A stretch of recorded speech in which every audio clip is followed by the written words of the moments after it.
দেখুন বন্ধুরা, এই ছেলেটি তো 2023 কে হাইকমোড দ্বারা বিদায় জানিয়েছে। আর সেটি দেখে তো বন্ধুরা আমার মাথায় একটি দুষ্টু আইডিয়া আসে। আরে পিকু, তুই এখানে হাগু করতেছিস, তাড়াতাড়ি নাম, এখন আমি হাইকমোড দ্বারা 2023 কে বিদায় জানিয়ে দেব। 2023। এই তো বন্ধুরা 2023 লেখা হয়ে গেছে। এখন আমি ফ্লাশ করে এটাকে বিদায় জানিয়ে দেব। আরে এইগুলা কি হইতেছে বন্ধুরা আমার সাথে? এটা তো মুছতেছে না।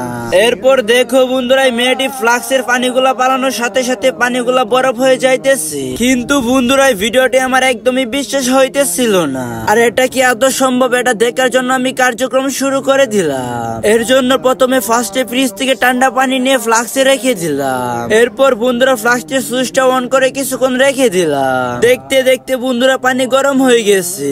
তারপর বন্ধুরা গরম পানিটা নিয়ে যাওয়ার সময় আমি হুজুটকে পড়ে যাই। আরে সমস্যা নাই, কেউ দেখে না, এখন আমার এক্সপেরিমেন্টটা শুরু করা যায়। আরে বন্ধুরা সত্যি তো পানিগুলা বরফ হয়ে যাইতেছে। তোর শুধু শুধু আমি ওই মেয়েটাকে অবিশ্বাস করলাম। এরপর দেখো বন্ধুরা, এই ছেলেটি তো একটি খেলনা মাছের ভিতর থেকে অভিনব কায়দায় গোল্ড বের করতেছে। আর সেটি দেখে তো বন্ধুরা আমি একদমই চমকে গিয়েছিলাম। কিন্তু বন্ধুরা সবচেয়ে বড় কথা হইতেছে, এই ভিডিওটা আমার কোনোভাবে বিশ্বাস হইতেছিল না।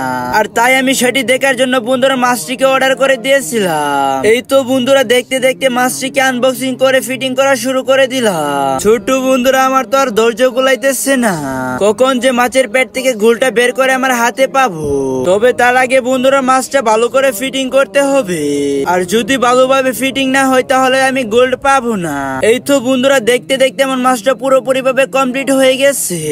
আর মাছের নাড়ি বুড়ি এখন আমি সবগুলা বের করে পানিতে চুবাবো।